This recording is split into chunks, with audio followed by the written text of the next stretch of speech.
Hey friends, and welcome to Gardening with Creekside. Past couple of weeks we have been focusing on doing a lot of maintenance in our midsummer garden, but we've been focusing on the sun garden and the sun perennials, all of those sun-loving plants that we have. Today we are going to show the shade garden some love, so I am going to show you exactly how to maintain your midsummer shade garden. Now, I know you're gonna be looking, we're working in this bed right here. This is my shade garden, and you're gonna look at it and you're like, hello, that is full sun. What are you talking about? There is not one drop of shade in this garden. At this moment, you are absolutely correct. It is first thing in the morning. We gotta work early in the morning here in North Carolina because otherwise you die of a heat stroke in the afternoon. This garden gets morning sun. Remember, a shade garden is considered a shade garden if it gets 4 hours or less of sun. A part shade garden is at 4 to 6 hours of sun, and then a full sun garden is considered 6 hours or more. This flower bed does get morning sun, but it is right at that 4 hours of sun. So while we are going to be in the full sun this morning, this still is a shade garden because starting around early, like before lunchtime, it starts to go in the shade, and then it is in complete shade all afternoon. So yes, we're in the sun, but this is a shade garden. We have been here many times before, and so I just want to kind of go through, and I'm going to show you plant by plant how I maintain this garden, because it does need some love, and we're just going to go through because I figured if I'm doing it in my garden, you need to address it in your garden as well. So I am going to go show you, just like I said, step by step through this garden and how we're going to maintain it. One thing that you may need to do, I do not need to do, but let's just go ahead and address it. So here I have, this is a zebra hydrangea. The zebra hydrangea gets its name because it has gorgeous, the new stems are basically black. So when you look in there, you've got black stems. The flowers are a pure white, hence the name zebra. This is, like I said, a macrophylla hydrangea. Macrophylla hydrangeas bloom on old growth. Why is that important to know? That's important to know because you need to know when to prune it. If you prune macrophylla hydrangeas at the wrong time, then you're going to completely lose all of your flowers for that summer.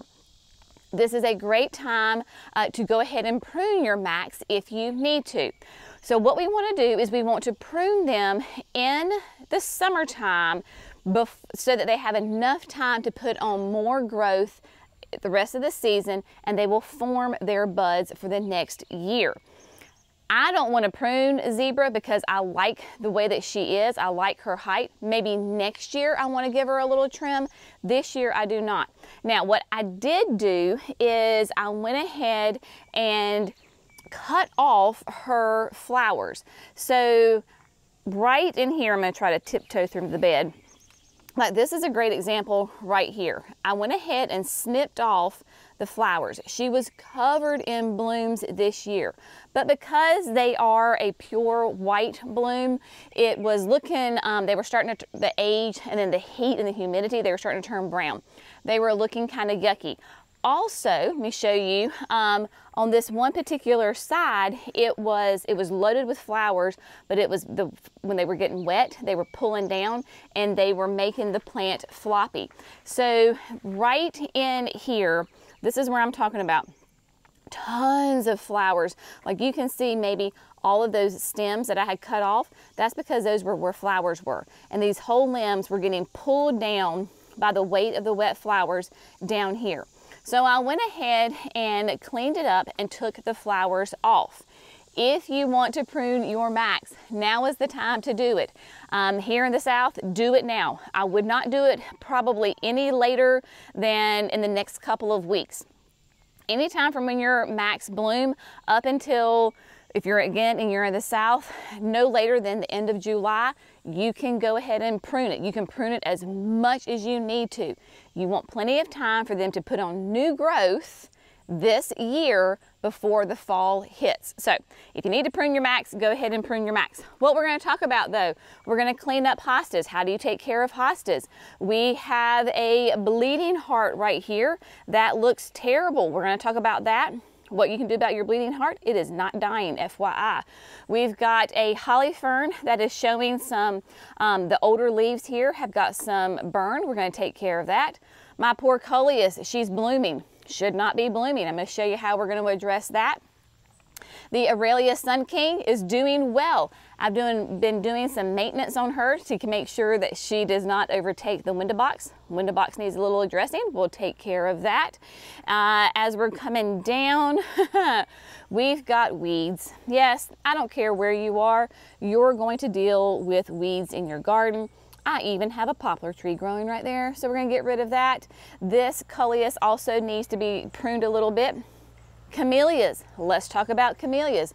What do we need to do to our camellias to ensure that we have gorgeous flowers in the fall and or the winter, depends on when they bloom. And then we have got some eucharas. They need to be addressed as well because we have got some old stems that need to be taken care of. A gorgeous panicle hydrangea. This is White Wedding from Southern Living. We're going to talk about that. What do we need to do to our panicle hydrangeas that are blooming now? And then we even have some ferns that are showing signs of stress. So we're going to take care of that as well. I'm basically going to go plant by plant, section by section, whatever it is that I'm working on. I'm going to show you exactly how to do it.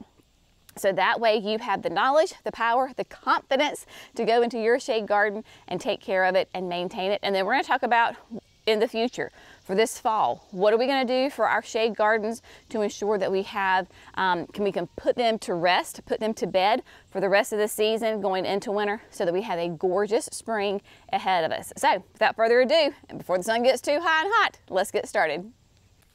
All right, so here we are. We're going to start in the full sun, the hottest part, and we're going to work our way down. Eucharas. This is going to be the same for a euchara or a eucharella or any of those kinds of plants. This is going to be basically the same thing for a hosta as well. So any of those perennials that give you beautiful foliage, and then they will do those spikes of flowers. Brunner would be another example. We're past our flowers. These stalks are not going to flower again. They are completely done. So what we want to do is we're going for the neat and tidy look. That is what we want. So I simply have my Felcos, whatever your pruners of choice are. I have my kneeling pad.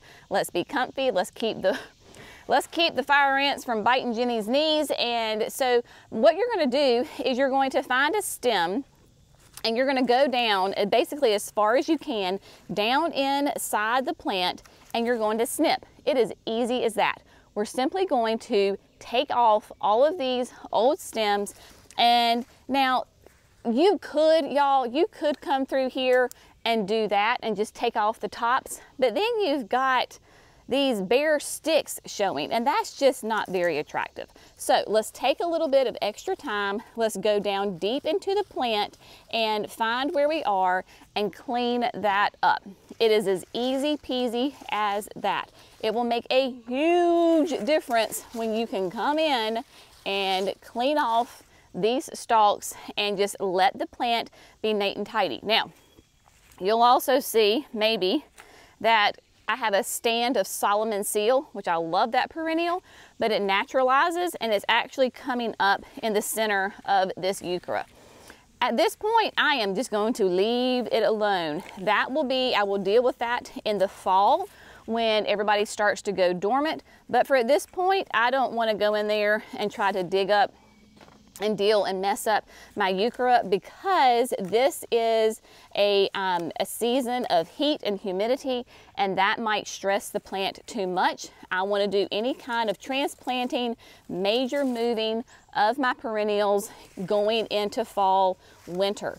Summertime, July is rarely the time that you're going to want to transplant any kind of perennial or shrub.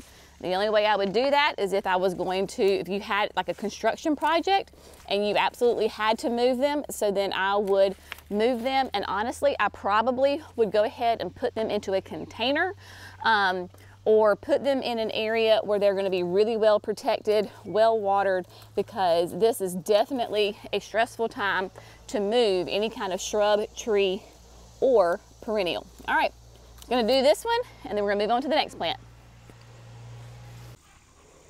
I literally moved down, I think, like 3 feet. That's the beautiful thing about this flower bed, is that I've got a lot of plants right beside each other, so you don't have to go far. When you're in your flower beds, when you're walking by, unless you're like in your Sunday best and you're getting ready to go out the door to go to an event and you can't get dirty. Y'all, if you see a weed, pull a weed, right? Here in the South, weeds are abundant this time of year. We may be dying, our plants may be dying of heat and exhaustion, but the weeds, they are living their best life for sure. I have a ghost fern here. I have 2 ghost ferns, 3 ghost ferns in this flower bed. And every year, this time, they show signs of stress. This bed does not receive overhead watering. This is called heat and humidity, and they're under stress. The leaves have like a burnt look to them. Down inside, they're more protected, but the plant's just looking a little sad. And then we've got some of the leaves, the fronds, that are kind of starting to hang down and be here in front on top of the double impatient, and just kind of getting kind of yucky looking. I'm literally just going to do my best, because this is continuous every time this time of year with the ferns. I'm just going in and going to take them up by like a big ponytail, and I'm going to clip off those fronds that are laying down as close to the base of the plant that I possibly can, right? So we're just going to gather it up and snip them off. I have found that my ferns, as long as they're getting water, they will continue to produce new fronds. In fact, I have a brand new frond popping up right here, unfurling. And so, you know, it's just that kind of that process of taking out the stress, the damaged fronds, and then allowing room for those new things to come up. It is what it is. I love the ferns. They're beautiful in the spring. It is just this time of year where they start to look a little sad, and we're going to clean them up. Now, also right here beside of me, we do have that white wedding. This is a panicle hydrangea. Yes, panicle hydrangeas are full sun hydrangeas. They need that 5 to 6 hours of sun. The reason that I chose white wedding to go here is because Southern Living Plant Company, that's where this one comes from, advertises this as the most shade-tolerant panicle hydrangea. And clearly she is doing well, right? If it doesn't get enough sun for panicles, they simply won't bloom, or they won't have enough flowers. She's covered. She is now going through completed her first year being in this flower bed. I planted her last year, and she did well, right? So she had flowers, not nearly this amount. Remember, give your shrubs 3 years. The first year they sleep. She maintained, she did fine. Second year they creep, definitely has increased her flower power. And then third year they leap. So next year she's gonna be a little bit bigger and even more flowers on it. Literally do nothing to her, right? Just leave her alone. Her flowers are gorgeous. Her foliage is beautiful.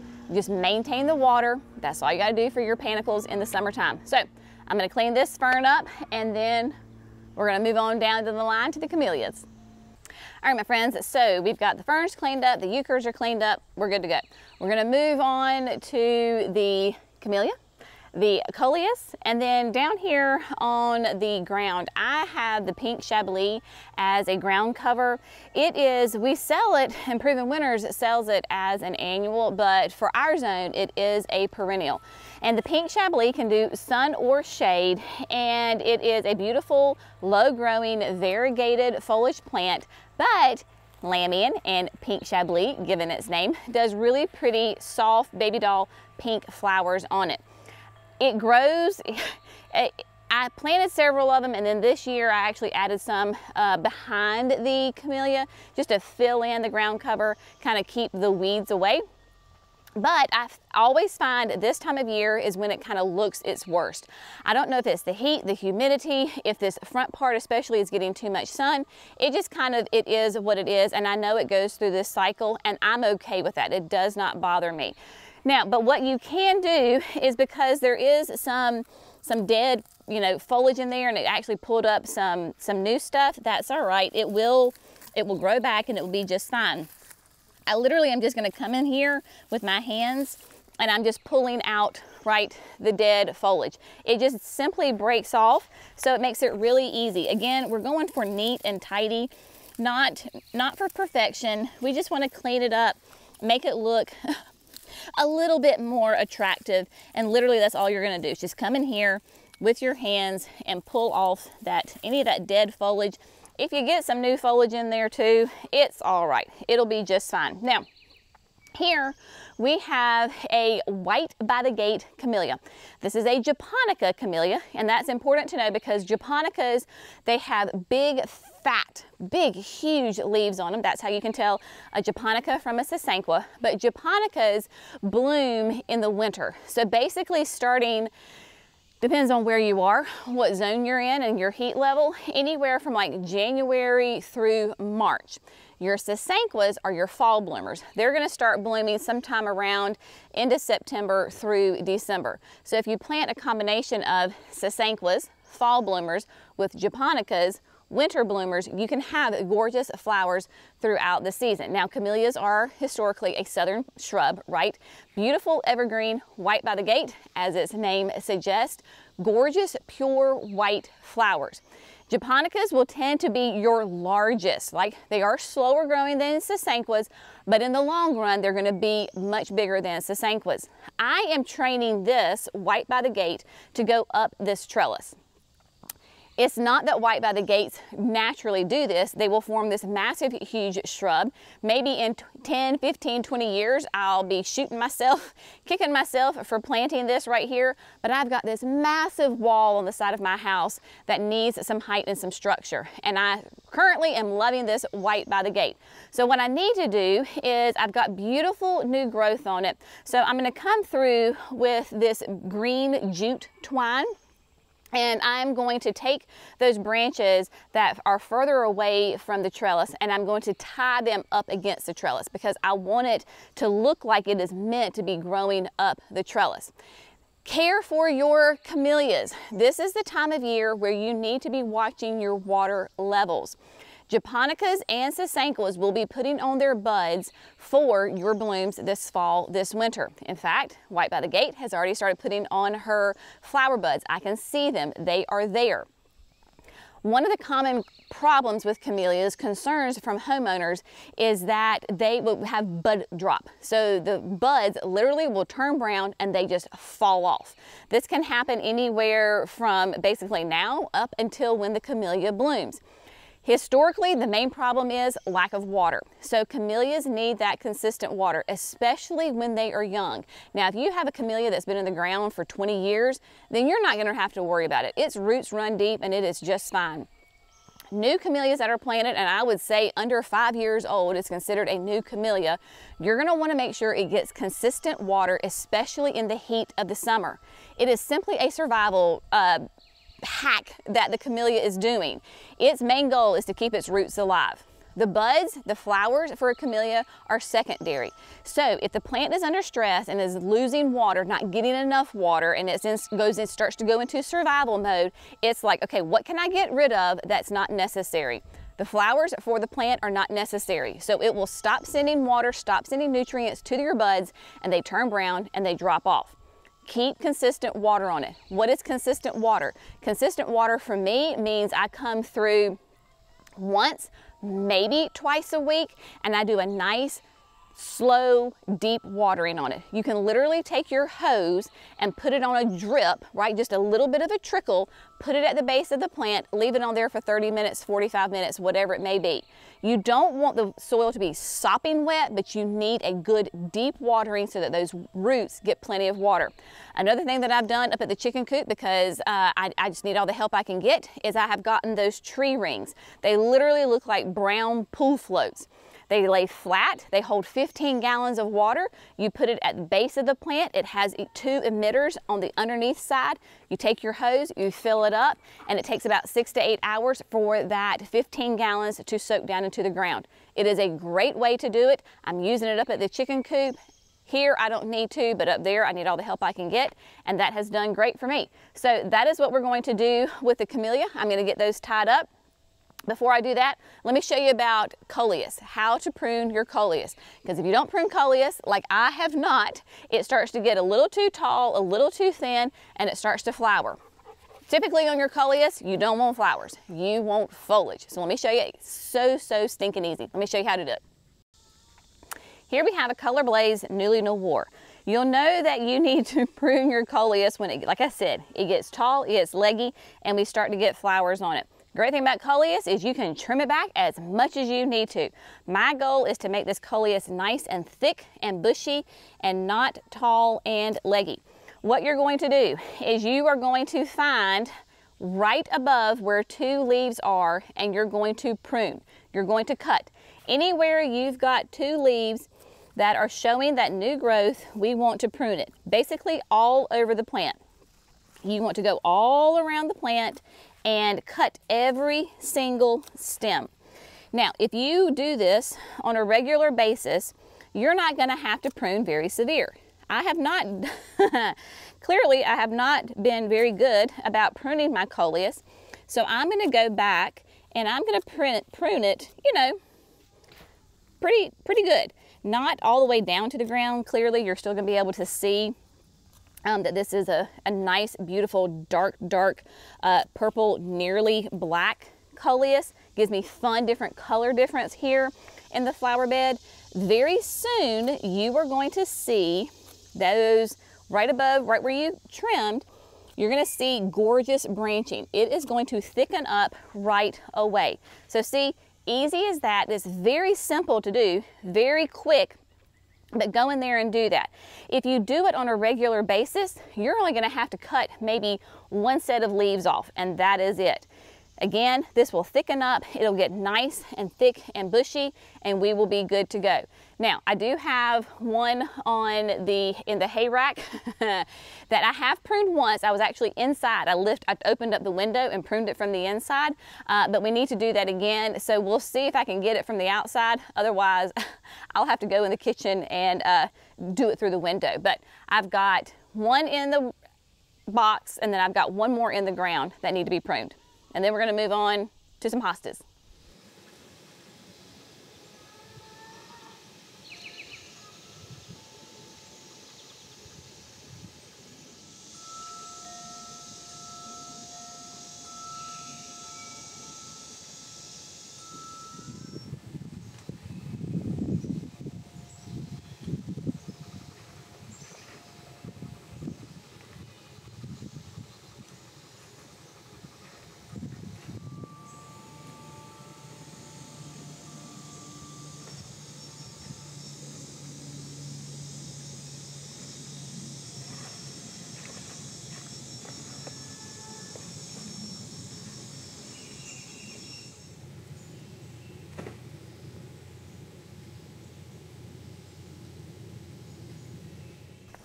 All right, my friends, so we got the coleus has been pruned minus the tippy top part of the one in front of the window.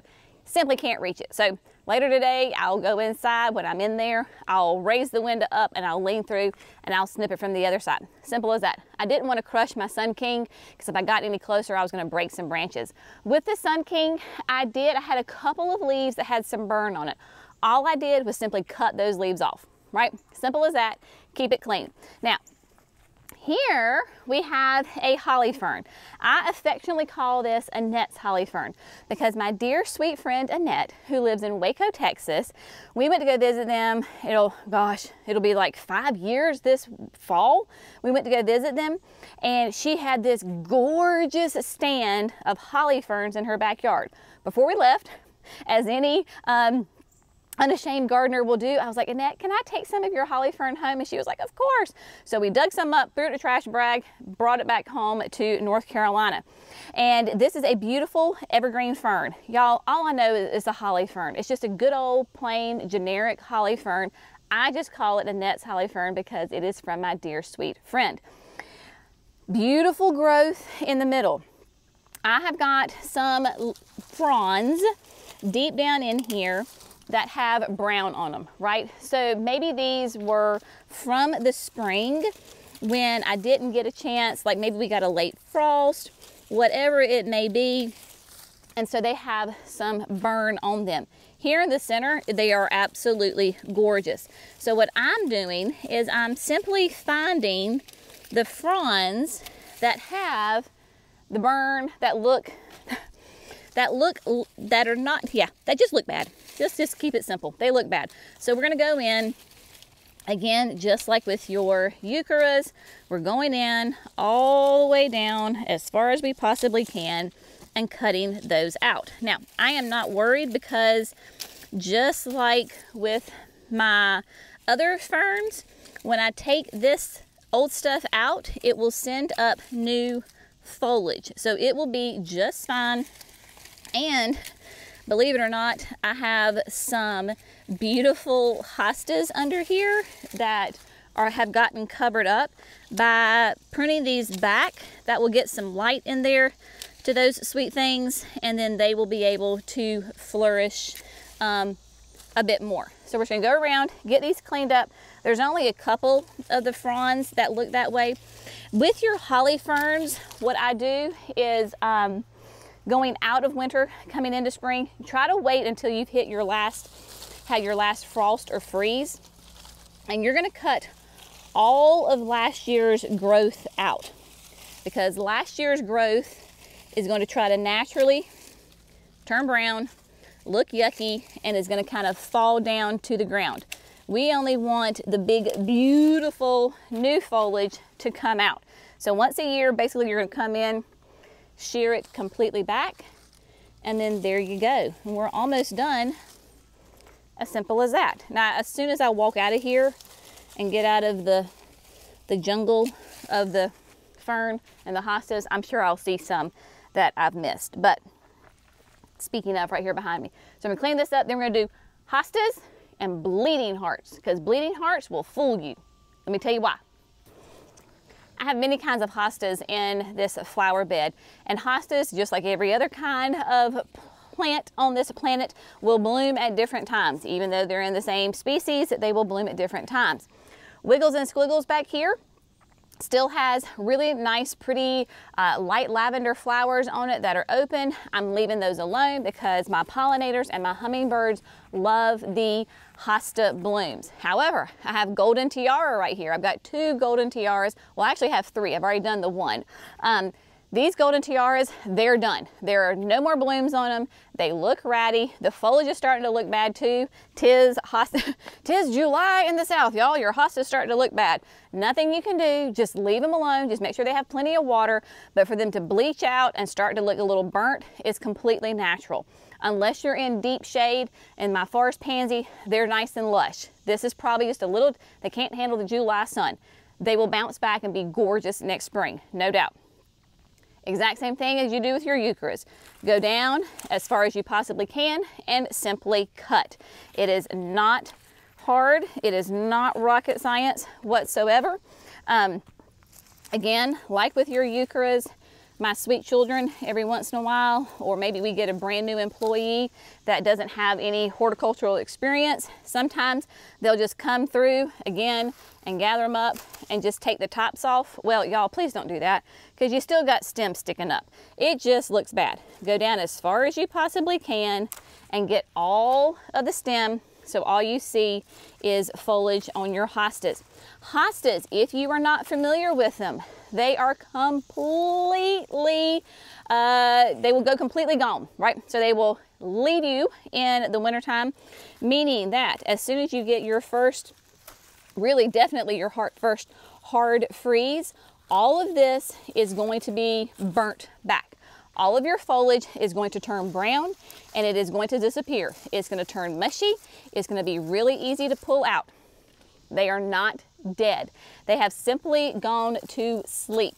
They are like little bears. They don't like to be out and about during the winter. They like to go and, quote, hibernate. So all your foliage will be completely gone. Your roots are growing and are very happy underground. Come early spring, you will start to see little spikes come up out of the ground. Those are your hostas waking up. At that point, they are happy, they are good to go. While we're doing this, let's talk about how we prepare our beds for the fall and to make sure that we have a beautiful spring. In the fall, I'll wait till I have a hard freeze, and anything that is that will die back will die back. That's my Sun King, my hostas, most of my ferns minus my holly fern, bleeding hearts, brunnera, all of that. Well, brunnera might stay around for a little bit. That dies back. I'll wait till we get a hard freeze, clean up that foliage that has died back. I like to come back then with a nice layer of compost. Whatever great compost you have, use that. If you don't have compost, a nice layer of mulch. Yes, you can put that directly on top of the roots. As long as you're not putting, 8, 10, 12 inches of mulch and compost on top of this root system, it will be just fine. We have a lot of rain in the wintertime. If you don't mind, I'm gonna talk and work at the same time. We have a lot of rain in the wintertime here, and so it will, over the winter, that compost, all those great nutrients are going to leach down into your soil. It is going to be a great way to organically feed your garden. Your plants will come back next spring so incredibly happy. They will be big, they will be dark green, they will be gorgeous. If you want to apply a slow release fertilizer in the fall, you can. I do not. If you do apply in the fall, Plant Tone would be a great option. That is a great all-purpose fertilizer. You want to apply it at half the dose. So whatever the bag says on there, and typically it'll say for fall planting, use a half a dose. Like I said, I skip it because I am doing my compost. That is how I am feeding my plants in the wintertime. I come back through in late winter, early spring, when we were talking about how the hostas, and you see that just that little crowns start to poke up. That's when I will come through with my Plant Tone, and I just do the whole bed. Yes, your hydrangeas can have something. They like rose tone. Your camellias like holly tone. But as a general rule, Plant Tone is the way to go, and I will just broadcast it. I just do the whole bed, let it do it before rain, water it in, and your plants will be so stinking happy. It's a beautiful thing about perennials. Low maintenance. Compost, feed them one time a year, and that is it. You do not need to use water-soluble fertilizer on your perennials. Your water-soluble fertilizer, like the Proven Winners that I use, is for your flowering annuals only. Not your perennials, not your hydrangeas, not your Sun Kings, flowering annuals only. Everything else can use a slow-release fertilizer once time a year. How fantastic is that? Love it. All right, bleeding hearts. And then I think we're done for the day because I am melting right now. Bleeding hearts are one of those perennials that will fool you this time of year, July, right here in the South. Maybe if you're in a cooler climate, you don't deal with this, but here in the South, we certainly do.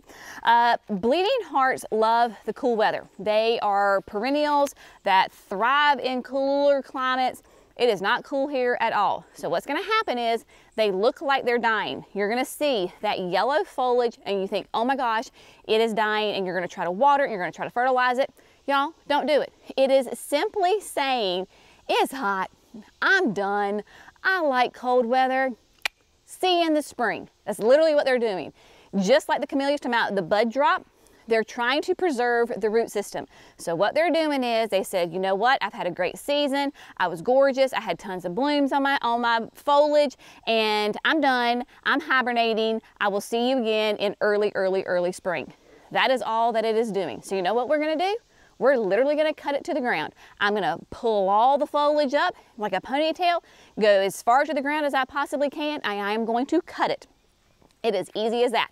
So I have 2 bleeding hearts in this bed. I have one on each side of zebra hydrangea. Here in the front, you can see that it's really yellow. In the back, yes, it is still green, but it's starting to turn yellow. I am here, I'm taking care of it at one time. Am I gonna kill the plant by cutting it to the ground? No, I am not. Have I done that for many years? Yes, I have. And every year, does it come back bigger and prettier than the year before? Yes, it does. So if your bleeding hearts are turning yellow, starting to go dormant, whack them to the ground. Clean, neat, and tidy is the name of the game today.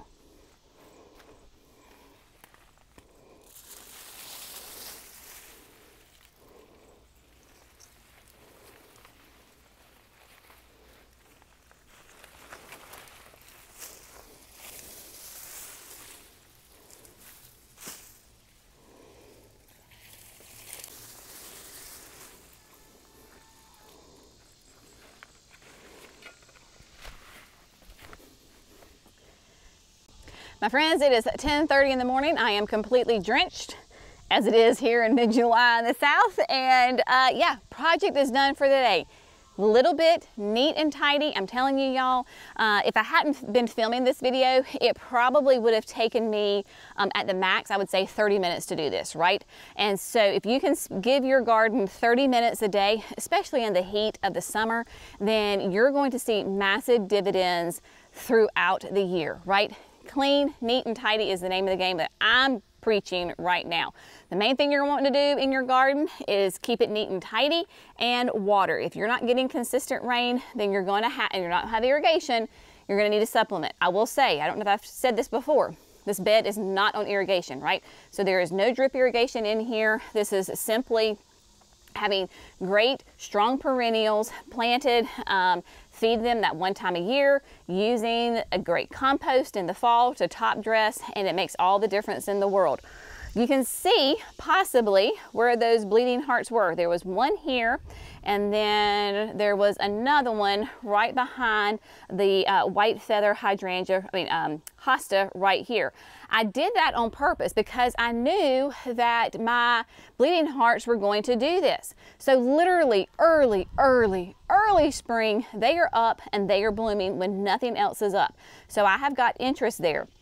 Now, when I have completely cut them back, like if you didn't know it, like if I didn't show you, maybe if you were really paying attention, you might say there's a little hole right there, but you certainly wouldn't know that a plant is missing. So that's why I did that, put them there, so this time of year I can cut them out and they will be fine. But everything else, neat and tidy, y'all. I don't know if you can tell a difference. I can tell a difference.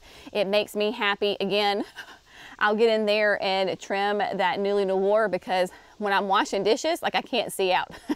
I'm like having to peer around and try to peer through the coleus, so I will definitely take care of that.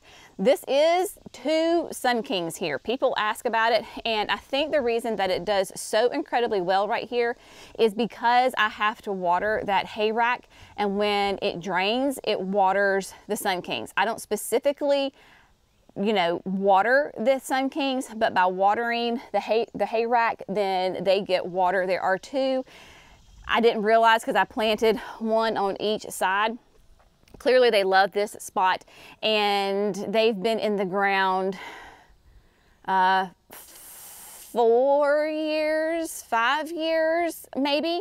So yeah, I do have to keep it pruned up through the season so that I have room under here. Otherwise, my all my perennials under here would get completely swallowed up. So as it grows, I just naturally just kind of keep it pruned back, and there you go. So that way everybody has their time to shine and looks gorgeous. And then, yeah, got the camellia, got her pulled back a little bit. I am loving all of that beautiful new growth. This is